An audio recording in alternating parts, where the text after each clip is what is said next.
Good evening dear students. आज की class start होने से पहले आपके सामने स्क्रीन पे यहाँ पर चार ये फिगर बने हुए हैं। इन चारों फिगर को देखिए आप और इनके स्लोप बताइए।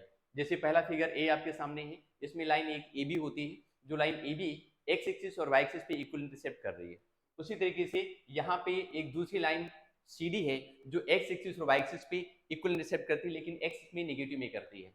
सेम ये तीसरी लाइन है आपकी ई एफ, जो एक्स एक्सिस के नेगेटिव और वाई एक्सिस के नेगेटिव में इक्वल इंटरसेप्ट कर रही है। इसकी भी स्लोप आपको बतानी है। एंड जो आपका ये डी है फिगर, इस फिगर में भी एक लाइन आपकी जी एच है, जो एक्स एक्सिस और वाई एक्सिस की पे इक्वल इंटरसेप्ट कर रही है, एक्स एक्सिस की पॉजिटिव में और वाई एक्सिस की नेगेटिव में। You have to find the slope of this line also. Okay, इसके बाद we will start the next topic. Next topic start करेंगे। अभी तक हमने जो पढ़ लिया हुआ था स्ट्रेट लाइन में, ठीक है, वो देखते हैं। वो हम देख रहे हैं इसमें क्या है। ये जैसे हमारे पास में आप देखेंगे जो टॉपिक हमने कवर किया हुआ था अभी तक, ठीक है, उसमें हम देख रहे हैं slope of straight line. Slope of straight line को हम लोग पढ़ रहे थे, ठीक है, ये हमने टॉपिक कवर किया था इसके पीछे वाले क्लास में। और उसके बाद, ठीक है, इसका इंट्रोडक्शन हो गया था। स्लोप ऑफ स्ट्रेट लाइन क्या होती है ये मैंने बताया था आपको। उसी पर बेस मैंने क्वेश्चन पूछा हुआ है अभी आपसे। दो लाइंस पैरेलल होती हैं तो इनमें रिलेशन क्या होता है ये बताया था। दो लाइन परपेंडिकुलर होती हैं तो उसमें रिलेशन क्या होता है ये भी मैंने आपको पिछली वाली वीडियो में बता चुका हूं। दो लाइन के बीच में एंगल क्या होता है, कैसे फाइंड करते हैं, ये भी फाइंड कर लिया था हम लोगों ने। तो today we will start some questions of your NCERT book. कुछ क्वेश्चंस और कुछ एग्जांपल्स आपकी एनसीईआरटी बुक से हम लोग करने वाले हैं, ठीक है। तो चलिए देखते हैं क्या क्या इसमें हो सकता है, कौन से कौन क्वेश्चन है हमारे पास में जो हम यहाँ पर कर सकते हैं, ठीक है। देखते हैं एनसीईआरटी बुक से कौन कौन से क्वेश्चन लोग कर सकते हैं, ये हमें आज करना है। जैसे हमारे सामने यहाँ पर एक क्वेश्चन लिखा हुआ है, हम उसकी बात करेंगे, ठीक है। One question is here, if the angle between two lines is pi by 4 and slope of one line is 1/2, then find the slope of the other line। बढ़िया क्वेश्चन है, फर्स्ट क्लास, इसको आप कर सकते हैं। इसमें ये बोला गया है the angle between two lines is pi by 4। दो लाइन के बीच में एंगल कितना है, पाई बाई 4 है। And slope of one line is 1/2, और एक लाइन का स्लोप कितना है, 1/2 दिया हुआ है।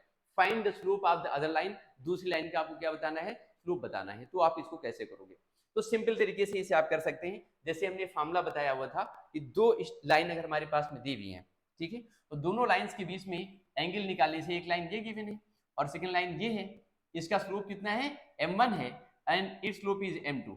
इनके बीच में एंगल कितना दिया है, थीटा दिया है। तो आप जब निकालेंगे इनके बीच का एंगल, तो एंगल निकालने का फार्मूला हमारे पास में होता है tan theta. This is tan theta is equal to mod of, and this is m1 minus m2 upon नीचे कितना है, ये 1 प्लस m1 इंटू m2। इस तरीके से निकालेंगे। अब आप देखिए इसमें क्वेश्चन में क्या गिवन है। क्वेश्चन इसमें दिया है कि इन दोनों लाइन के बीच एंगल पाई बाई 4 है, और एक की स्लोप जो दी है वो कितनी है, 1/2 है। ये एग्जाम्पल नंबर 2 है, ये 2 नंबर एग्जाम्पल है, ठीक है।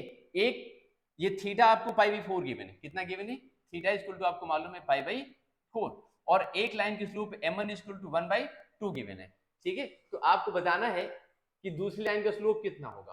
तो आप सिंपल सा यहीं पर tan थीटा के प्लेस पे कितना पुट अप कर दीजिए, tan पाई 4 कर दीजिए। Put here tan and this is pi by 4 equal to, यहाँ पे जो m1 है इसकी स्लोप मैंने 1/2 ली है, m2 जो दूसरी लाइन इसकी स्लोप को आप m ले लीजिए, और इसी तरीके से 1 प्लस m1 की वैल्यू 1/2 है, m की वैल्यू m हो गई। ये ऐसे कर दिया।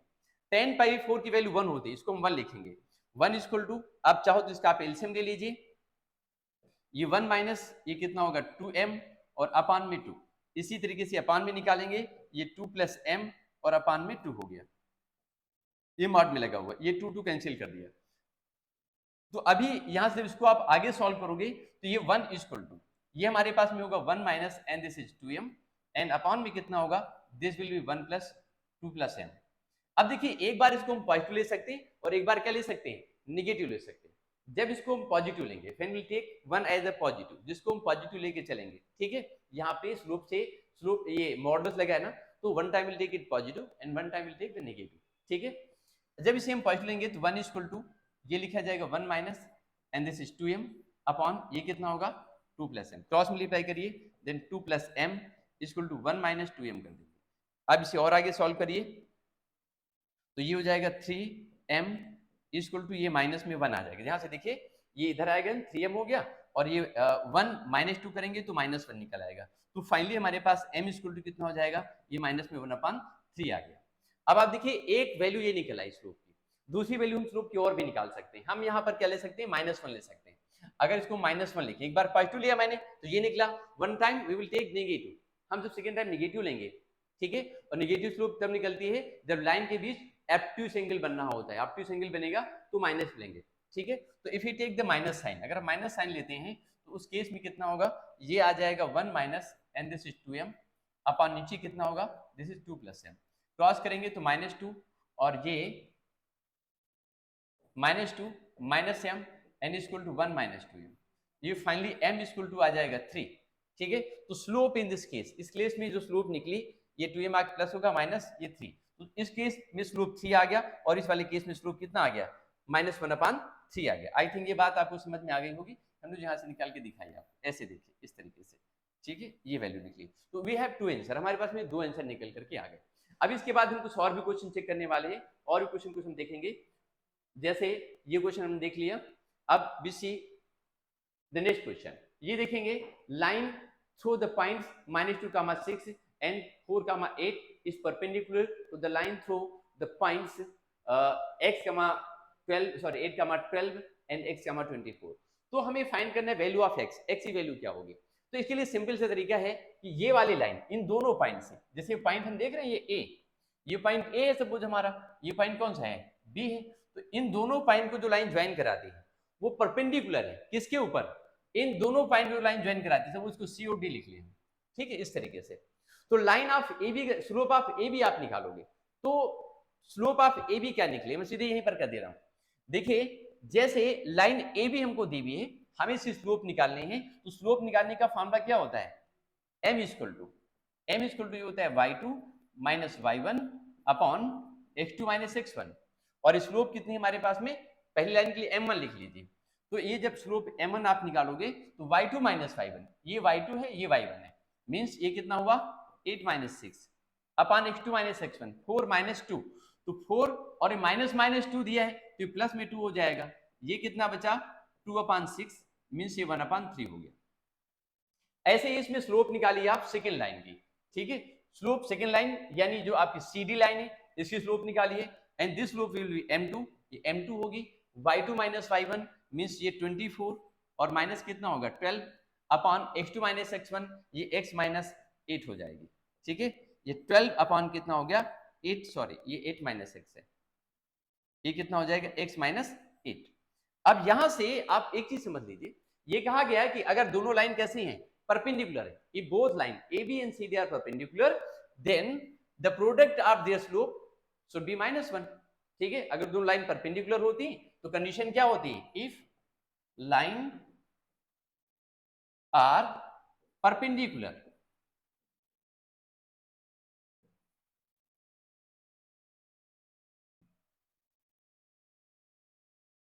perpendicular, then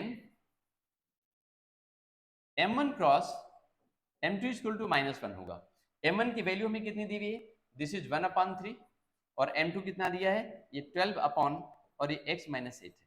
हम इसको क्रॉस मल्टीप्लाई कर लेंगे तो ये निकलेगा x माइनस 8 और इक्वल टू ये -1 कर दीजिए, x माइनस 8 क्रॉस मल्टीप्लाई मत करिए, इसको पहले लिखिए 12 और अपॉन 3 इंटू 12 को भी डिवाइड कर लीजिए पहले, ये 4 आ जाएगा। अब क्रॉस मल्टीप्लाई करिए तो 4 इक्वल टू ये -1 इंटू x माइनस 8, अंदर मल्टीप्लाई करेंगे 4 इक्वल टू -x n + 8 करेंगे, ठीक है। तो x इक्वल टू कितना हो जाएगा, x इक्वल टू 4 उधर जाएगा और 4 - 8 तो मतलब ये 4 आ जाएगा, तो x वैल्यू कितनी आ गई 4 आ गई निकली। तो सिंपल से तरीके से आपने x वैल्यू को फाइंड कर लिया, ठीक है।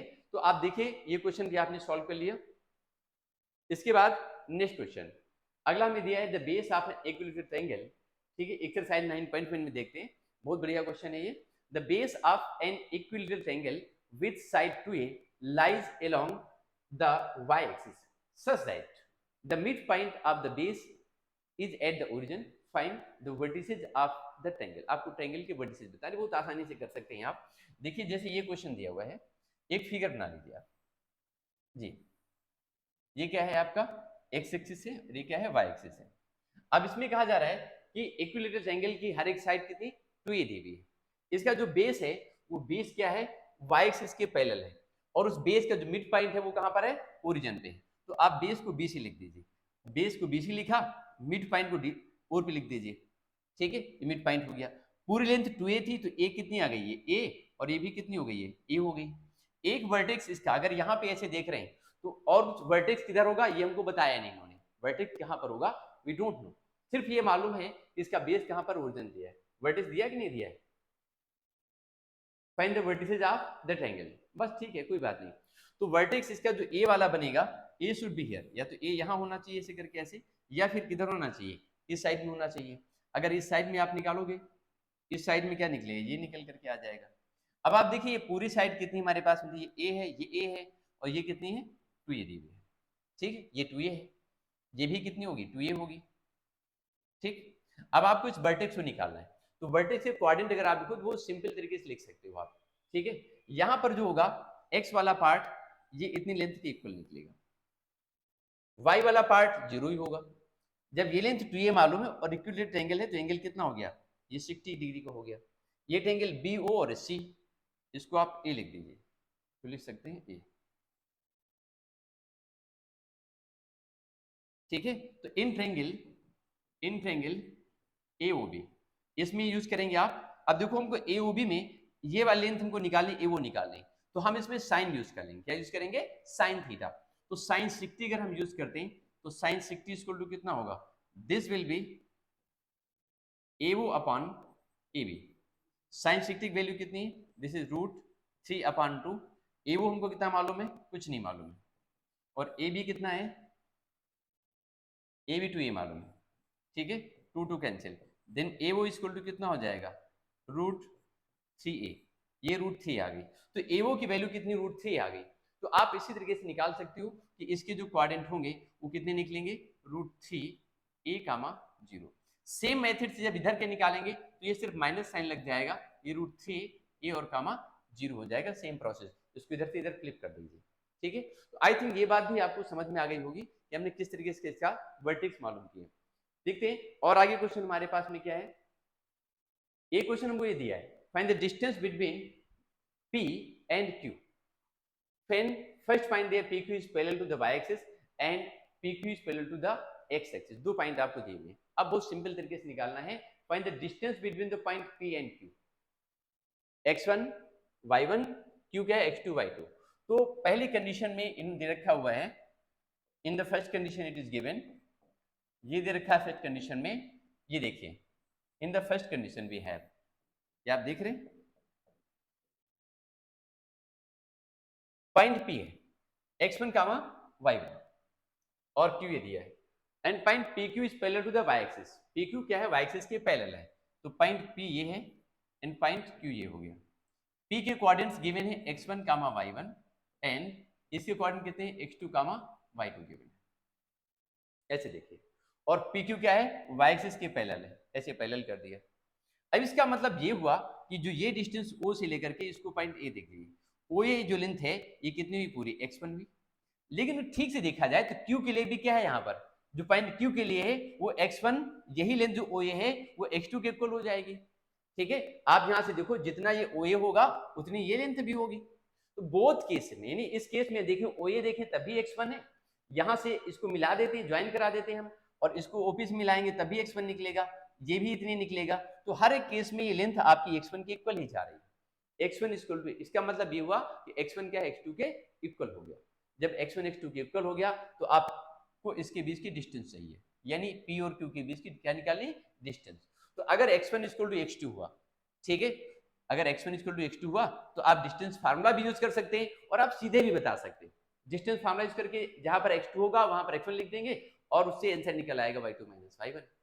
लेकिन अगर आप सीधे निकालना चाहते हैं तो ये पॉइंट A है, इसमें आप क्या लिखेंगे, यहाँ पर AQ इक्वल टू आपको y2 मालूम है और AP इक्वल टू आपको y1 मालूम है। अब यहाँ से अगर आप PQ निकालोगे देन PQ विल बी, जो PQ होगा वो कितना होगा, it will be y2 minus y1, ये y2 माइनस y1 के इक्वल निकल के जाएगा। तो ये लेंथ आपकी PQ equal to y2 minus y1 होगी जब ये PQ क्या है, y एक्सिस के पैरेलल है। दूसरा पॉइंट इसमें दिया है PQ is parallel to the X axis. अगर PQ एक्स एक्सिस के पैरेलल है तो क्या होगा? If PQ is parallel to the X axis, देखो बच्चों, अगर PQ हमारी एक्स एक्सिस के पैरेलल है, ये हमारा एक्स क्वाड्रेंट है, X axis, and this is the Y axis, and ये क्या हो गया? ओरिजिन O हुआ। अब आप इसमें देखोगे कि ये जो पॉइंट P है वो पॉइंट P यहां पर है। पॉइंट P के कोऑर्डिनेट्स कितने हैं? x1, y1, और पॉइंट ये Q हो गया, ये पॉइंट Q हुआ। इसके कोऑर्डिनेट कितने हैं? x2, y2। इस केस में आप देख रहे हैं लाइन PQ के एक्स एक्सिस के पैरेलल है। लाइन थोड़ी सी कम अच्छी बनी, मैं कोशिश करता हूं इसको और शार्प बनाने की। हटाओ इसको, ठीक। अब देखते हैं, थोड़ा सा पहले ही रहनी चाहिए PQ, अब थोड़ी सी ठीक है। P और Q। अब आप देखो ये पॉइंट, इसको हम यहाँ से A लिख सकते हैं, we can write it B, इसको B लिख सकते हैं, A और B लिख सकते हैं। इसमें कहा कि PQ क्या y एक्सिस के पैरेलल है। अगर ये y एक्सिस के पैरेलल है तो उस केस में ये लेंथ जो इतनी है, ये इतनी x1 होगी, और ये यहाँ से यहाँ तक, अगर OA x1 होगा, और जो OB निकलेगी वो x2 होगी, यहाँ से यहाँ तक। ये इतनी लेंथ हमारे पास में y1 है, ये, और ये भी कितनी है? ये y1 है, ठीक है। तो ये लेंथ चेंज नहीं हो रही, मतलब जिसकी y कोऑर्डिनेट है वो चेंज नहीं होगा। मतलब अगर ये y1 है तो ये भी कितना रहेगा? y1 ही रहेगा। It means y1 equal to कितना हो गया? y2 हो गया। अगर y1 y2 के इक्वल हो गया तो उस केस में आपको P और Q के बीच डिस्टेंस इस AB के इक्वल लिखेंगे, ठीक है। तो आप क्या लिखोगे इसमें से? AB equal to PQ, and ये PQ इक्वल टू कितना हो जाएगा?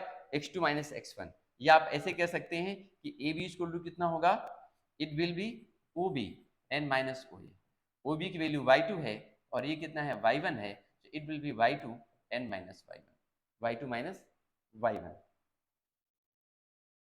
ये क्या होगा? y2 एंड माइनस y1 निकल के आ गया, ठीक है। ये क्या निकला? PQ की इक्वल निकला। तो ये आपने इस तरीके से यहाँ से ऐसे भी कर दिया, ठीक। आई थिंक बच्चों ये बात भी आपको समझ में आ गई होगी। We see the next question. अभी हम अगला क्वेश्चन देखते हैं।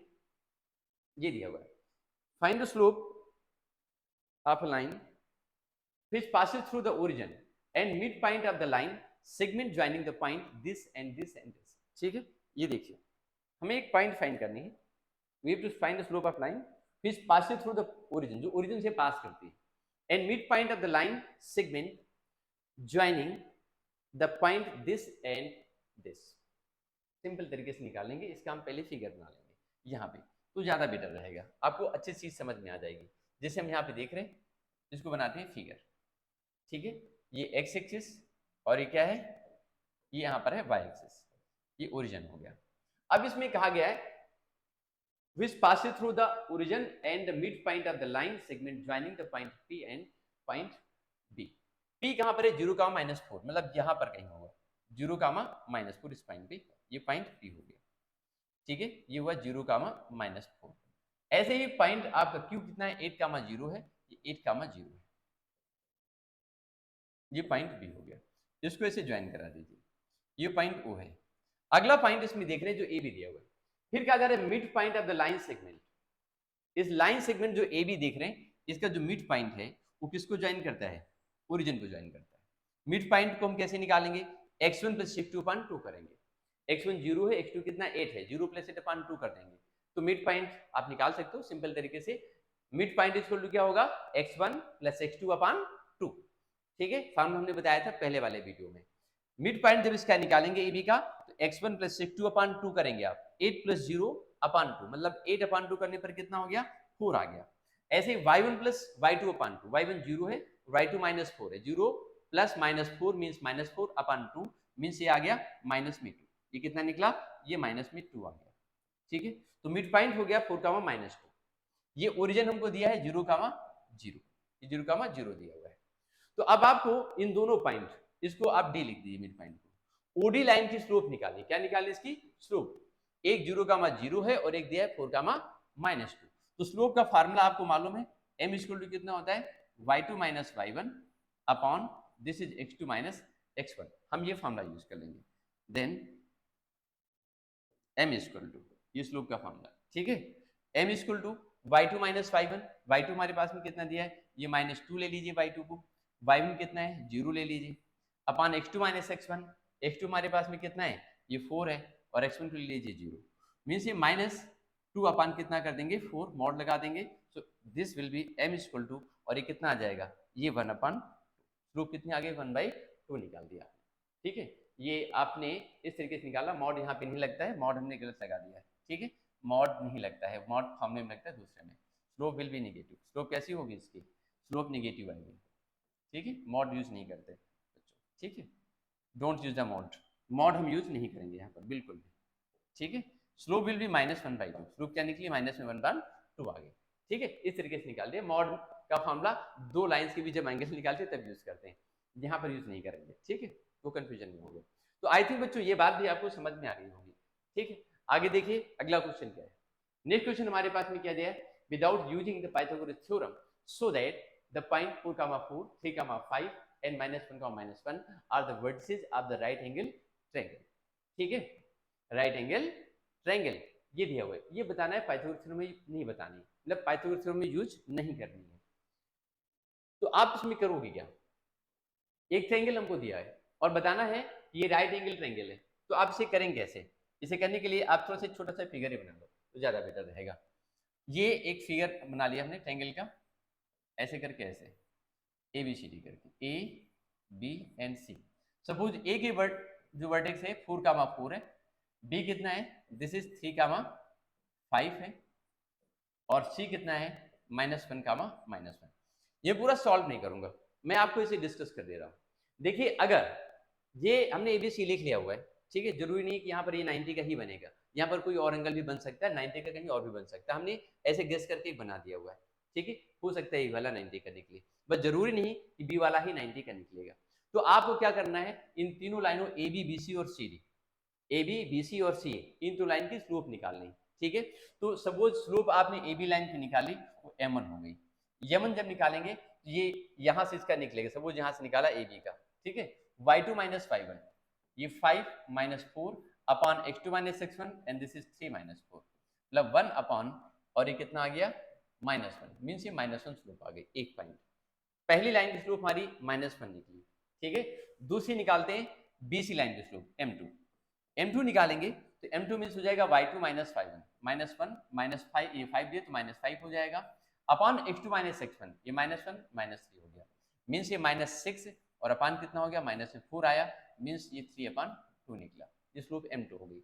अब तीसरी लाइन CA की हम स्लोप निकालेंगे, CA की स्लोप निकालेंगे तो मतलब ये इस तरीके से निकलेगा, M3 = y2 - 5, 4 -1 करेंगे तो +1 हो जाएगा, अपॉन x2 - 1, ये भी कितना आ जाएगा 4 + 1 हो जाएगा, ये y2 - y1 x2 - x1, तो ये 5/5 निकला, ठीक है, ये निकला 5/5, इक्वल टू कितना हो गया, 1 आ गया। अब देखिए इसमें किन्हीं भी दो स्लोप का प्रोडक्ट, अगर किन्हीं भी दो स्लोप का प्रोडक्ट अगर -1 के इक्वल हो जाता है, then both lines are perpendicular, यानी दोनों लाइन के बीच एंगल कितना बनेगा 90 डिग्री का। तो पहली जो लाइन हमारी हमने ली थी वो AB लाइन ली, कौन सी लाइन ली मैंने, लाइन AB हमारी है, ये दूसरी कौन सी थी BC के लिए है, और ये किसके लिए है, CA के लिए। तो आप देखिए फर्स्ट और सेकंड का मल्टीप्लाई करने पर -1 नहीं आता है, ठीक है, यानी आप ऐसे कह लीजिए कि M1 × M2 does not equal to -1, ऐसे अगर हम M2 और इंटू M3 करें तो ये भी does not equal to -1, but अगर हम M1 और M3 कर दें, यानी AB और दूसरी लाइन कौन सी है, AB और CA, AB और CA को बना दे पर मल्टीप्लाई करें, तो AB और CA को मल्टीप्लाई करने पर यानी कि M1 क्रॉस M3 अगर हम करेंगे तो हमें -1 मिलेगा। इसका मतलब लाइन AB और CA कैसी है, both are perpendicular, both are perpendicular, तो पॉइंट AB और CA, मतलब ये कोऑर्डिनेट्स आपके यहाँ से चेंज करने पड़ेंगे, लाइन AB और CA ये परपेंडिकुलर होंगे, यानी यहाँ पे AB और CA के बीच एंगल क्या हो जाएगा 90 के, ये एंगल 90 का बनेगा और ये कोई और एंगल बनेगा, यानी ये एंगल 90 का बनेगा, ये 90 का नहीं होगा। मेरी बात बेटे समझ आई कि नहीं आई, तो इस तरीके से आप इस चीज को भी कर सकते हैं, ठीक है। तो आई थिंक ये बहुत आसान तरीके से बताया मैंने क्वेश्चन को, आप सॉल्व कर सकते हैं इसको।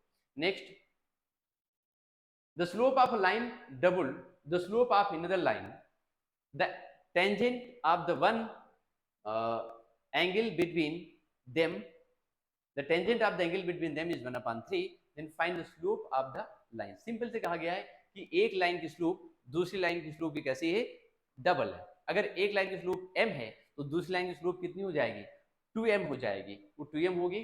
और ये भी कहा गया है कि tangent of the angle between them is 1/3। उनके बीच में जो टेंजेंट है, मेरी बात फिर सुन लीजिए, उनके बीच में जो टेंजेंट दिया है एंगल का वो कितना है, 1/3 गिवन है, tan थीटा 1/3 गिवन है।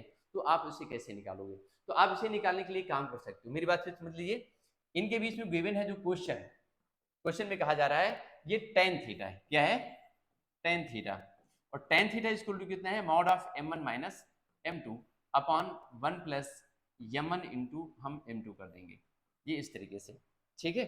m1 minus m2 upon 1 plus m1 into m2 करेंगे, ठीक है। ये m2 लिखा है बच्चों, कंफ्यूज ना हो से बिल्कुल भी, ये m और ये 2 लिखा है, ठीक है। तो m1 minus m2 upon 1 plus m1 into m2 दिया है, ठीक है। इसमें से थीटा, tan थीटा जो दिया है ऑलरेडी है ना कि tangent of the angle between them is 1/3। tan theta की वैल्यू 1/3 गिवन है, ये क्या है 1/3 हो गई। n एक लाइन की स्लोप को आप m1 को m ले लीजिए या कंसीडर कर लीजिए m1 equal to m and m2 equal to इसी तरीके से क्या निकलेगा, ये 2m हो जाएगा। तो यहां आप लिख सकते हो ये m एंड माइनस में क्या लिख सकते हैं आप 2m upon 1 plus m into 2m करेंगे, तो m इंटू यहाँ पे आपने क्या कर दिया 2m कर दिया। अब बच्चों देखो यहाँ से 1/3 लेंगे हम, ठीक है, इक्वल टू ये माइनस में m बचेगा अपॉन ये आ जाएगा 1 प्लस 2m स्क्वायर, ये हो जाएगा, ठीक है। मॉडुलस में दिया हुआ है, इसी में सॉल्व करना पड़ेगा। One time will take it positive, एक बार इसे कैसा लेंगे, नेगेटिव लेंगे। अगर हम इसे पॉजिटिव लेकर के चलते हैं तो ये यहाँ से वैल्यू तो पॉजिटिव ही निकालेंगे, मॉडुलस से बाहर का मतलब यहाँ पॉजिटिव निकालेंगे, लेकिन यहाँ पर हम एक बार प्लस लेंगे, एक बार कैसा लेंगे माइनस लेंगे। जब पॉजिटिव लेते हैं तो इनके बीच के एक्यूट एंगल निकलता है, जब माइनस लाइन लेते हैं तो वो ऑब्ट्यूस एंगल निकलता है, ठीक है। तो मेरी बात समझ लीजिए, ऐसे समझ लीजिए कि जैसे ये लाइन एक ये जा रही है और एक ये जा रही है, अगर हमने पॉजिटिव लिया इस वैल्यू को तो ये एंगल निकलेगा, निगेटिव लिया तो कौन सा एंगल आएगा, ये वाला निकल करके आएगा, बाहर वाला, ठीक है। That's why we are just taking now 1/3 as a positive number, इसको 1/3 लिखेंगे हम। ये m अपॉन इधर कितना हो जाएगा 1 प्लस 2m स्क्वायर, इसे और सॉल्व करिए तो 1 plus 2m square equal to 3m, ये कितना होगा 2m square minus 3m and plus 1 equal to 0। अभी इसके बाद के फैक्टर्स करने, 2 1 2, ये 2m स्क्वायर एंड ये कितना हो जाएगा माइनस में 2m and minus m and plus 1 equal to 0। इधर से 2m कॉमन हो जाएगा, एक m निकलेगा, ये -1 और -1 कॉमन लेंगे, then also m -1 equal to 0। मेरे पास में 2m -1 एक फैक्टर आता है, सेकेंड फैक्टर होता है m -1 इक्वल टू 0। इनको हम सेपरेटली 0 के इक्वल करेंगे, जब 0 करेंगे तो m इक्वल टू इससे 1/2 निकलेगा, इससे कितना निकलेगा m इक्वल टू 1 निकल करके आएगा, दो वैल्यूज निकल आई यहाँ से m की। Similarly we can take the minus sign here, यहाँ पर माइनस का साइन लेकर के भी हम यहाँ से इसके आंसर को निकाल सकते हैं, but I am just doing this. Second part आप अपने आप से भी कर सकते हो, उसको माइनस लेकर के, ठीक है। तो आई थिंक ये बात भी बच्चों समझ में आपको आ गई होगी, ठीक है, हमने क्या बताया। अभी देखते हैं इसका नेक्स्ट क्वेश्चन क्या है। A line passes through x1, y1 and s, k. If the slope of the line is m, so that k minus y1 is equal to m h minus x1, ये बताना है आपको। A line passes through x1, y1, यहाँ से पास करती है, and s, k, यहाँ से पास करती है। If the slope of the line m is this, इसकी स्लोप इतनी दी हुई, तो सिंपल तरीके से इसको सॉल्व कर देंगे। Then so that this equal to this, कैसे निकालते हैं, देखिए ये x1 y1 इसको लिख लीजिए यहाँ पर x2 and y2, क्या लिख लीजिए को लिख लीजिए यहाँ पे x2 and y2 इसको लिख लीजिए। स्लोप m दी हुई है, स्लोप निकालने का फॉर्मूला क्या होता है, m इक्वल टू होता है y2 माइनस y1 अपॉन नीचे कितना होता है x2 माइनस x1 होता है। तो स्लोप m इक्वल टू कितना होगा y2 minus y1, y2 minus y1, y2 minus y1 मतलब कितना हो जाएगा, y2 हमें दिया है यहाँ पर k और y1 तो हमें गिवन नहीं है पहले से, upon x2 minus x1, x2 हम देख रहे हैं h है और x1 कितना दिया है, वो x1 ही गिवन है। अब इसे क्रॉस मल्टीप्लाई कर दीजिए आप, क्रॉस मल्टीप्लाई करेंगे तो कितना हो जाएगा, ये आ जाएगा आपका k minus y1 equal to m into और h minus x1। I think हमें यही प्रूफ भी करना था, यही चीज में क्या करनी थी, प्रूफ करनी थी। ये हमको लगता है प्रूफ हो गया, ठीक है, ये भी प्रूफ हो गया। तो आई थिंक ये क्वेश्चन आपको समझ में आ गया होगा कि इसमें क्या है। इसमें से अगर कोई ऐसा क्वेश्चन लगता है आपको, जो लगता है आपको समझ नहीं आया, then you can ask me in the comment box. Okay बच्चों, तो अगली क्लास में हम पढ़ने वाले हैं, इसका नेक्स्ट टॉपिक हमारे पास में जो हम कवर करेंगे नेक्स्ट क्लास में। नेक्स्ट क्लास में जो टॉपिक हमारा होगा वो हम बता रहे हैं आपको, देखिए कौन सा होगा।